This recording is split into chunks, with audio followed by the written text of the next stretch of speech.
বৃদ্ধের কথা মতো ডানে ছুটলাম। দেখলাম সুন্দর একটা বাগান, বাচ্চারা খেলছে। গেইটের দারোয়ান বলল, বাচ্চারা এই লোকটিকে দেখো, একে সাপটা খেয়ে ফেলবে, নয়তো আগুনে ফেলে দিবে। দারোয়ানের কথায় বাচ্চারা ছুটে এলো। তার মাঝে আমার মেয়েটাও আছে। মেয়েটা আমার ডান হাত জড়িয়ে ধরে বাম হাতে থাপ্পড় দিয়ে সাপটিকে দূরে ফেলে দিল। সাপ চলে গেল। আমি অবাক হয়ে বললাম, মা তুমি এত ছোট, আর এত বড় সাপ তোমায় ভয় পায়?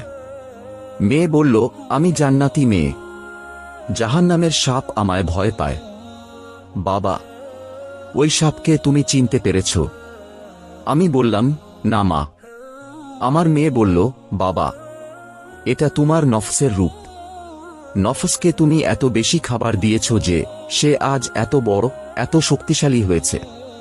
সে তোমাকে আজ জাহান্নাম পর্যন্ত তাড়িয়ে নিয়ে এসেছে।